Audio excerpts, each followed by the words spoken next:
On the surface, she appeared to have the perfect life: wealthy parents, a prestigious future, a quiet home in one of Brazil's most respected communities. But behind that lives a dangerous secret was growing. And in 2002, the shocking murder of a wealthy couple would leave an entire country horrified, because investigators soon uncovered something almost impossible to believe. Their own daughter, Suzane von Richthofen, had allegedly helped plan the murders, all for a forbidden relationship. This is the disturbing true story of the Suzane von Richthofen case. The von Richthofen family appeared successful from the outside. They lived comfortably in São Paulo, Brazil. Manfred von Richthofen was a respected engineer. His wife, Marija von Richthofen, was known as a caring mother devoted to her family. Together, they raised 2 children, Suzane and her younger brother, Andreas. Friends described the family as educated and disciplined, but like many households, not everything inside the home was peaceful. As Suzane entered her teenage years, tension between her and her parents reportedly increased, especially after she entered a relationship they strongly disapproved of, a young man named Daniel Cravinhos. To Suzane's parents, Daniel was a bad influence.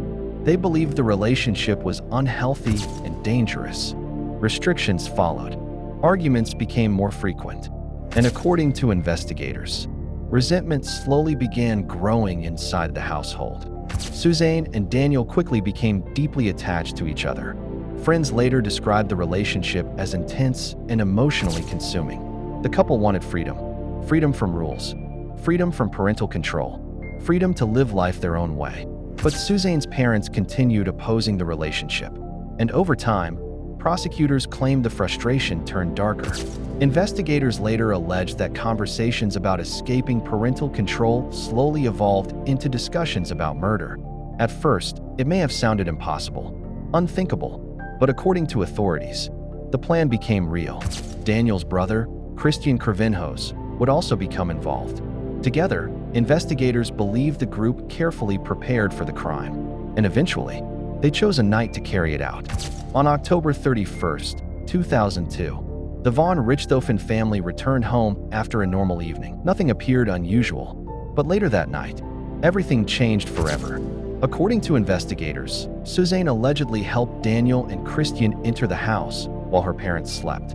Inside the home, the attack began. Authorities later revealed that Manfred and Marija von Richthofen were brutally murdered in their bedroom. The violence shocked investigators. After the killings, prosecutors claimed the suspects attempted to stage the crime scene to look like a robbery. Objects were moved. The house was disturbed.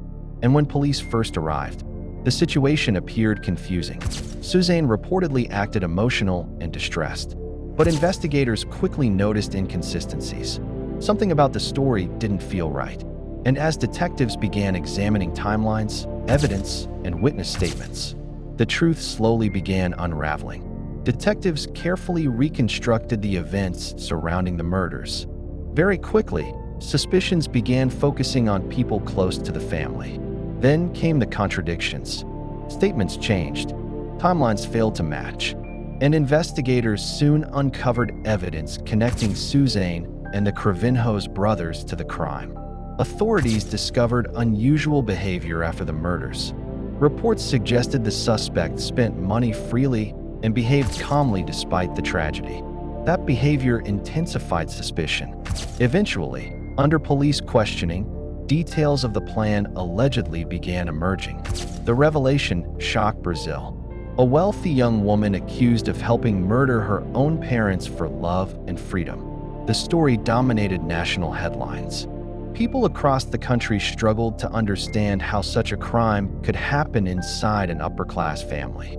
And perhaps most heartbreaking of all was the situation involving Suzane's younger brother, Andreas. He had lost both parents in a single night, and investigators believed his own sister helped make it happen. The trial became one of Brazil's most infamous criminal cases. Media coverage exploded. Every courtroom appearance attracted attention. Prosecutors argued the murders were carefully planned and motivated by Suzane's desire to continue her relationship without parental interference. The prosecution described manipulation, resentment, and emotional obsession.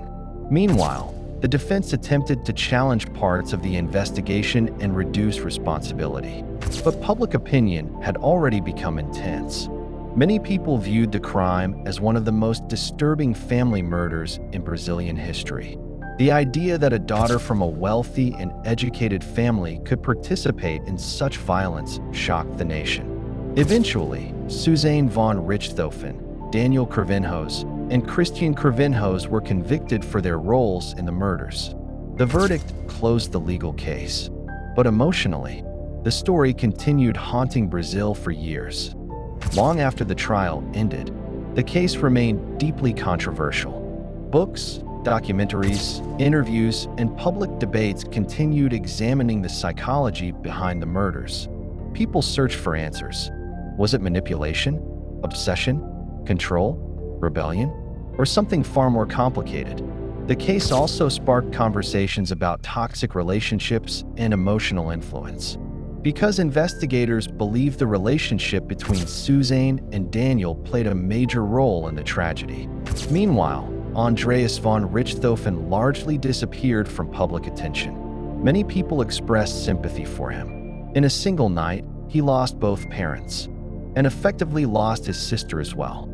The emotional damage left behind by the crime could never truly be repaired. The Suzane von Richthofen case remains one of Brazil's most disturbing true crime stories. Not because of organized crime, not because of strangers, but because the violence came from inside the family itself. A daughter accused of helping murder the very people who raised her, all driven by emotion, control, and a relationship that investigators believe became dangerously toxic. And even today, the story continues raising the same chilling question. How does love become something deadly? Please subscribe.